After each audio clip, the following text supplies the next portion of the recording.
My name is Daniel Hayes. I am 61 years old. For 28 years, I worked as an insurance investigator in Chicago, Illinois. My entire career was built around one simple rule. People can lie with their mouths, but evidence never does.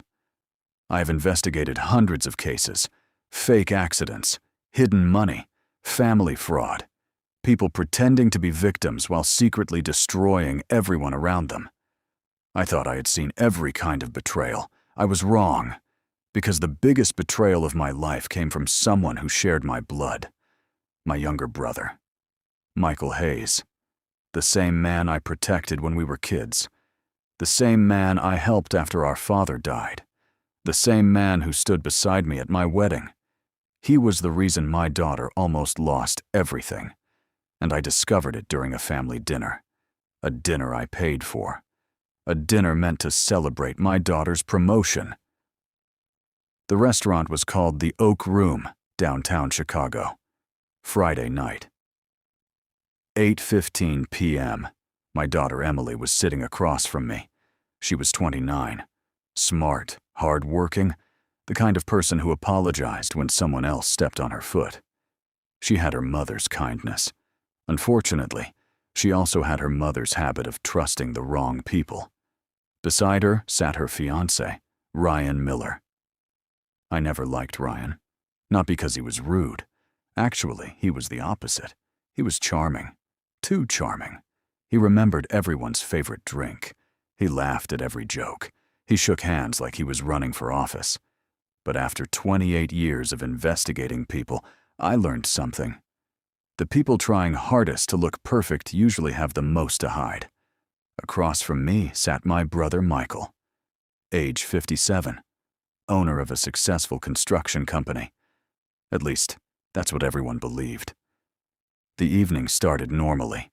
Emily was smiling. She was telling us about her new job. Then Michael interrupted. Actually, Emily should be thanking Ryan. Everyone became quiet. Emily looked confused. For what? Michael leaned back. For fixing your financial problems. I looked at Ryan. His expression changed for half a second. Most people wouldn't notice. I did, because I spent my life noticing half seconds. What does that mean? I asked. Ryan smiled. Nothing serious, Daniel. He called me Daniel, not Mr. Hayes, not future father-in-law. Daniel. Like we were equals. Michael opened his phone.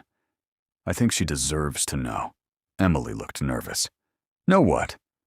Michael placed his phone on the table. A bank transfer. A large one. Emily's name. Ryan's account. A company account. And my signature. Except, it wasn't my signature. I stared at the screen. My stomach tightened. Because I knew exactly what I was looking at. A forged document. Someone had used my identity. Someone had moved money. And someone wanted Emily to believe I did it. Dad? My daughter looked at me. Her voice was small. Did you do this? That question hurt more than anything. Not because she asked, because she looked scared of the answer. I didn't react. Not because I wasn't angry. I was. But anger is expensive. And after decades of investigation, I knew something. The person who controls their emotions usually controls the outcome. I took out my phone, opened my notes, and wrote one sentence. Find who created the lie. Michael noticed. What are you doing? I looked at him. The same thing I've always done. Finding the truth. Ryan laughed. A nervous laugh. You think this is some investigation? I looked at him. No, I paused. I think this is a crime scene. The table went silent. The waiter walked away.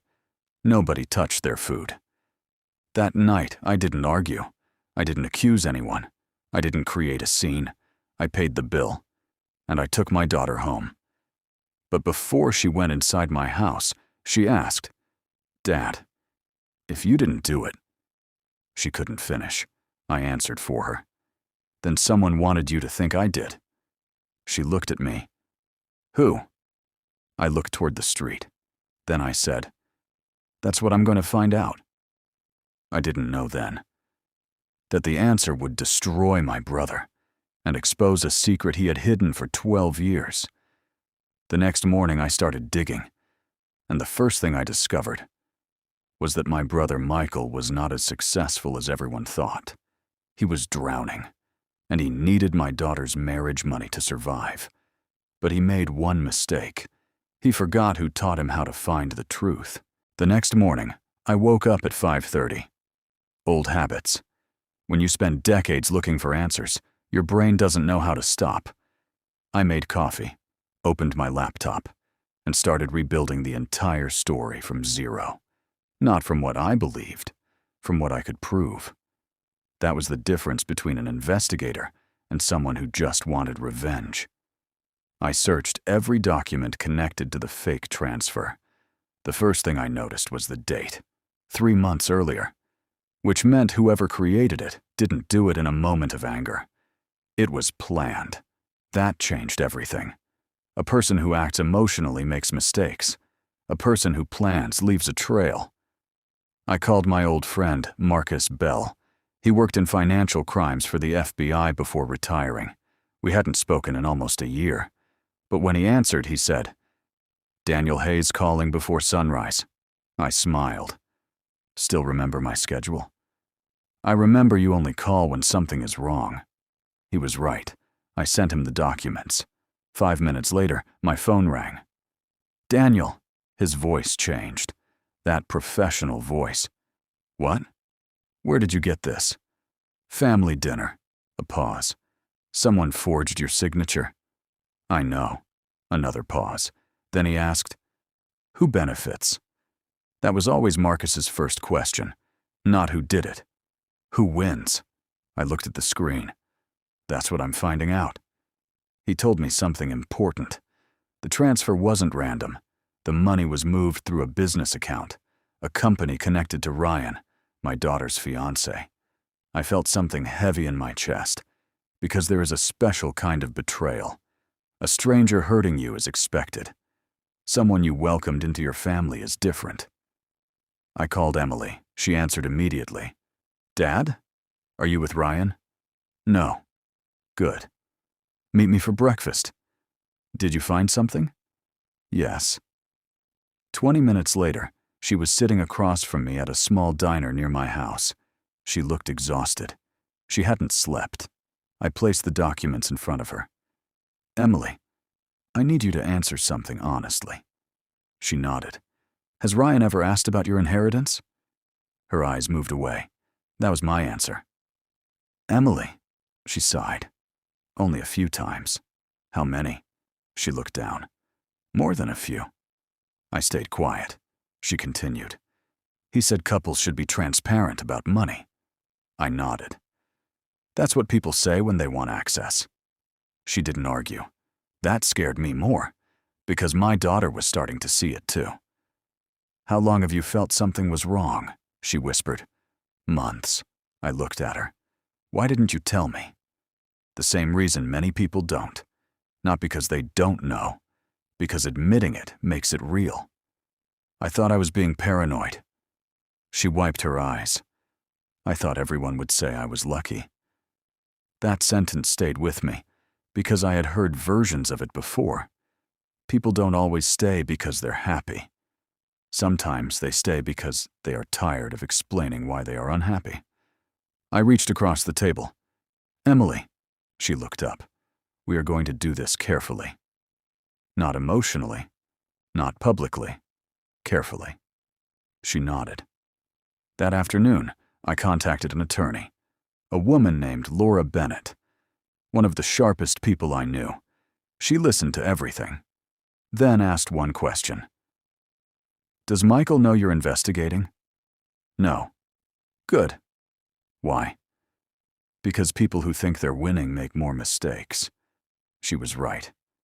And they did. The next mistake came that evening. Michael called me. I answered. "Daniel." His voice sounded relaxed. Too relaxed. "How's Emily?" I didn't respond. He continued. "You know, families break when people overreact. There it was. The first attempt. Not an apology. Not an explanation. Control. I leaned back. Michael. Yes? Why did you use my signature? Silence. Only 2 seconds. But enough. A guilty person doesn't react to an accusation. They react to information they didn't expect you to have. What are you talking about? I smiled, because now I knew. Interesting. What? I didn't tell you what I found. The line went quiet. Then his voice became colder. You always thought you were smarter than everyone. No. I looked out the window. I just paid attention. He hung up. And that was the moment I knew. My brother wasn't scared. Not yet. But he was worried. And worried people make mistakes. The next morning, I received an email. No name, no message. Just one attachment. A photograph. A photo of Michael meeting Ryan. At a hotel. 2 weeks before the fake transfer. And suddenly, this wasn't just about money. They had been planning something much bigger. Something involving my daughter. Something that could destroy her entire future. And they had no idea. I had just found the first real piece of evidence. The photograph was blurry, taken from a distance. But I didn't need perfect quality. I knew Michael. I knew the way he stood. The way he leaned forward when he was trying to convince someone. And in that picture, my brother wasn't talking like a businessman. He was negotiating. I sent the image to Laura Bennett. 10 minutes later, she called. Daniel, where did you get this? Someone sent it. Can you identify the sender? No. Then we don't use it yet. I smiled. That was why I called her. She didn't chase emotions. She chased proof. Find everything connected to Ryan Miller, she said. Bank accounts, businesses, loans, partnerships. I already started. A small silence. Then she laughed. Of course you did. By noon, we had the first discovery. Ryan wasn't the successful entrepreneur everyone thought. His company was failing. Badly. 3 years of debt, unpaid suppliers, loans, and a lawsuit from a former business partner. The perfect image was just that. An image. But the biggest surprise wasn't Ryan. It was Michael. My brother had secretly invested money into Ryan's company. A lot of money. Money he didn't have. He was using one problem to solve another. If Ryan married Emily, he would gain access to her assets. And if Ryan survived, Michael survived. The whole thing was a chain. And my daughter was the missing link. That night, I sat alone in my house. The same house where I raised Emily. The same house where my wife Sarah used to laugh in the kitchen. I looked at old family photos. Me and Michael as kids. 2 brothers. One dream. We promised each other we would always protect family. I wondered when he decided that protecting himself mattered more. The next morning, Emily came over. She looked different, stronger. Not happy, but awake. Dad. Yeah? I checked my emails. She placed her phone on the table. Ryan has been asking about my accounts for months. I read the messages.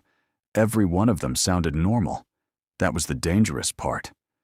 Manipulation rarely arrives wearing a warning sign. It comes dressed as concern. Did you ever give him access? She shook her head. No. Good. That meant they needed another way. And then I remembered something. The fake transfer. My signature. They didn't just want money. They wanted documentation. They wanted to create a story. A story where Emily believed I betrayed her. A story where Ryan became the person she depended on. I looked at her. Emily, listen carefully. She waited. They were trying to separate you from everyone who could help you. Her face changed because she finally understood. Not the money, the isolation. That was the real plan. 3 days later, Laura found something. A hidden company, registered under another name, but connected to Michael. The company had one purpose, moving money, and one payment stood out. A payment made 2 weeks before our dinner. To a private investigator. I stared at the screen. Why would they hire an investigator? Laura answered. To investigate you. The room went silent. They weren't only hiding things. They were watching us. They knew about my career.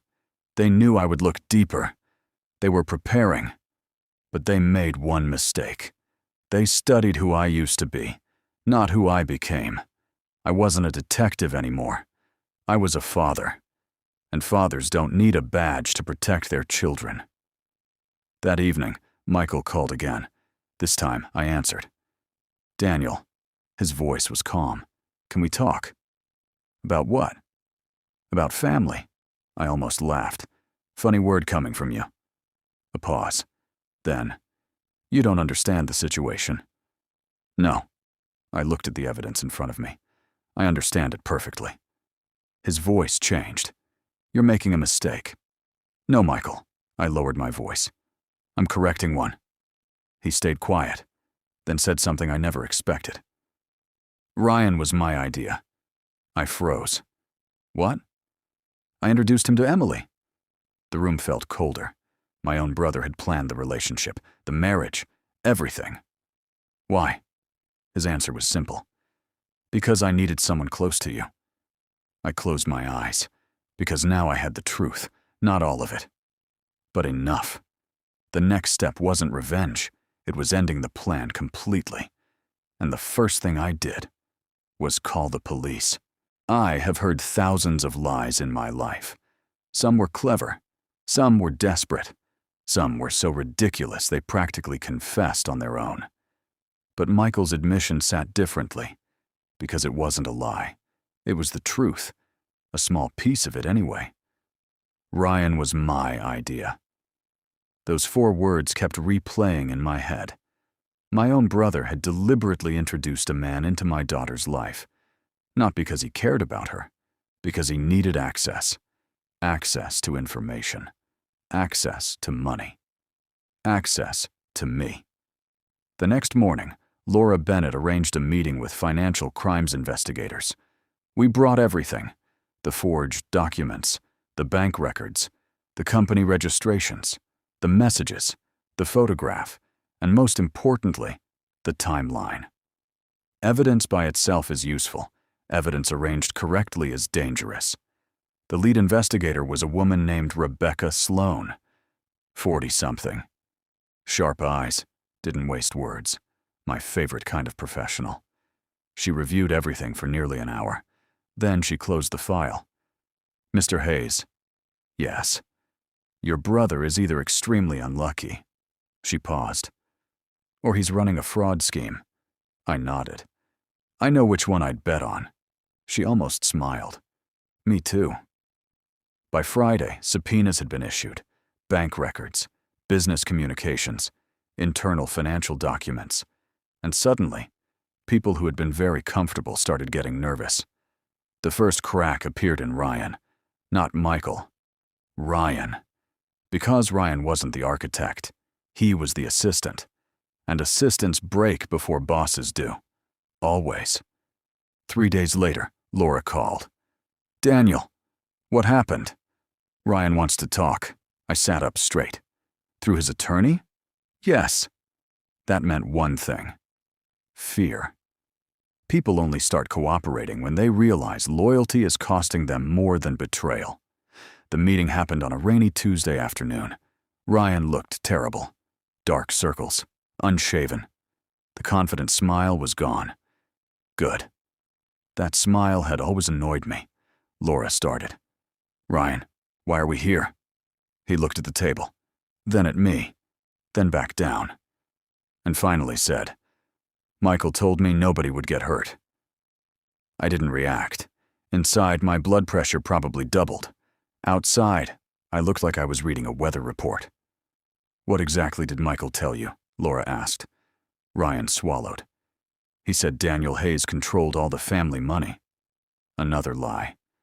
He said Emily would eventually inherit everything. Another lie. He said if Emily married me and trusted me, we'd both be secure. There it was. The plan. Not love, not family.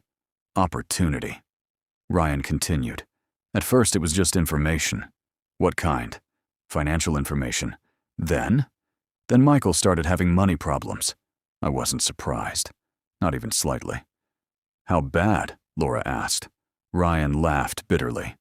Worse than he told anyone. The construction company wasn't struggling. It was collapsing. Millions in debt. Loans. Missed payments. Investors demanding answers. Michael had built an image, not a business, and now the image was cracking. Ryan rubbed his face. He said we needed leverage. I felt my stomach tighten. Leverage. People like Michael always use business words for ugly things. Makes them easier to say. And the forged documents? Laura asked. Ryan nodded slowly. His idea. The room became silent. Years of suspicion. Months of investigation. Weeks of evidence. And now, a confession. Ryan looked directly at me, for the first time. I'm sorry. I believed he regretted getting caught. I wasn't sure about much else. After 3 hours, the meeting ended. When Ryan left, Laura closed the door and looked at me. Well. She leaned back. This is over.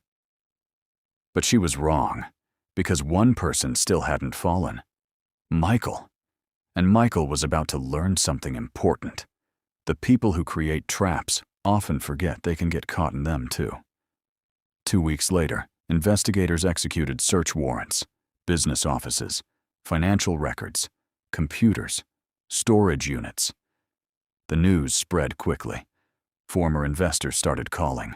Former employees started talking. Former partners started sharing documents. And every new document told the same story. Debt. Fraud. Lies. For years. The empire Michael showed everyone? Mostly smoke.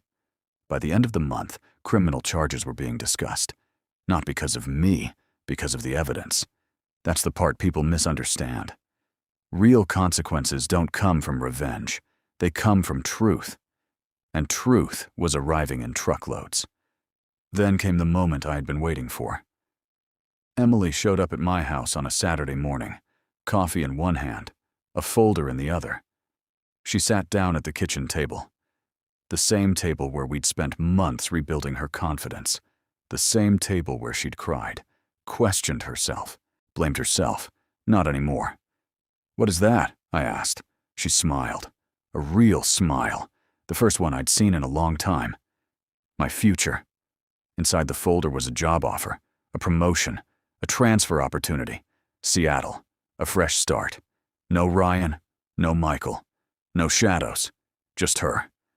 I looked at the papers, then at her. You're taking it? She nodded. I think I am. I felt something I hadn't felt in months. Relief, not victory. Relief. Because this was never about destroying Michael. It was about saving Emily. And finally, she was saved. But there was still one final conversation left, one final chapter, one final meeting between two brothers. A meeting 20 years in the making. And when it happened, Michael Hayes would finally tell me why he chose money over family. The first snow of the year came early to Chicago. Small flakes. Quiet. The kind of weather that makes the whole city slow down for a moment. I was sitting in my living room when my phone rang. Unknown number. I almost ignored it. Then I answered. Daniel. I knew the voice immediately. Michael. My younger brother. The same voice that used to wake me up on Christmas mornings when we were kids. The same voice that once told me I was the only person he could trust. Now it sounded tired. Older. Smaller. We need to talk. I looked through the window. Where? There was a pause. Then, the park where Dad used to take us. I knew exactly which one. The place where two brothers once believed the world belonged to them. An hour later, I saw him. Michael was sitting on the old bench near the lake. No expensive coat. No confident businessman look. No performance. Just a man who finally ran out of places to hide. I sat beside him. For a while, neither of us spoke. Then he said, "You always were better at this." "At what?" "Finding things people don't want found." I looked at him. "You weren't hard to find, Michael." He smiled sadly. "No." A long pause. "I guess I wasn't." The wind moved through the trees. Then he said something I never expected. "I hated you." I stayed quiet. Not because it didn't hurt, because I wanted the truth. "Why?" He looked at the frozen lake. "Because everything came easy to you." I almost laughed. Easy? He didn't know. He wasn't there. He didn't see the nights I worked extra shifts, the sacrifices, the failures. But I let him continue. "You were the responsible one. You got the good job. People trusted you. Even Dad always said you had a strong head." He looked down. "And I was always the mistake." That was the first honest thing he said. Not an excuse. A wound. "I spent my whole life trying to prove I mattered." I looked at him. "And you thought destroying my daughter would prove that?" His eyes closed. "No." A pause. "I thought winning would." There it was. The real enemy. Not money, not business, not even greed. Insecurity. The kind that grows quietly until it destroys everything around it. "Michael," he looked at me. "You had a brother. I needed you." His face changed. "I know." "No, you don't." My voice stayed calm. But for the first time, I let him hear the disappointment. "You had someone who would have helped you. You could have called me. You could have told me the truth." His eyes became wet. I was ashamed. That sentence explained more than all the lies. But it didn't erase them. The consequences were still real. A week later, Michael accepted a plea agreement. Financial fraud charges, restitution. Years of rebuilding what he destroyed. Ryan cooperated fully and received a reduced sentence recommendation because he provided evidence. Hartwell Distribution officially cleared Emily's name from every false claim connected to the situation. And the best part? Emily left Chicago, not because she was running away, because she was choosing herself. 6 months later, I visited her in Seattle. She had an apartment, a new job, new friends, a life that belonged completely to her. We walked along the waterfront. She looked peaceful, different. "Dad?" "Yeah." "Do you ever miss him?" I knew who she meant. Michael. I thought about it. "Sometimes." She looked surprised. "Really?" I nodded. "He was my brother." A pause. "But missing someone doesn't mean you forget what they did." She smiled.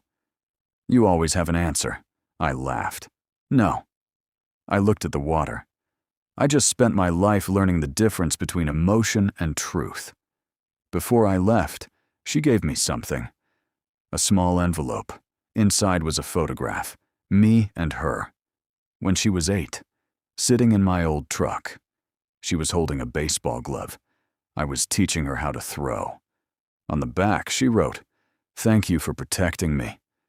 I kept that photo on my desk. Not because I won, because I didn't. Nobody wins when family breaks.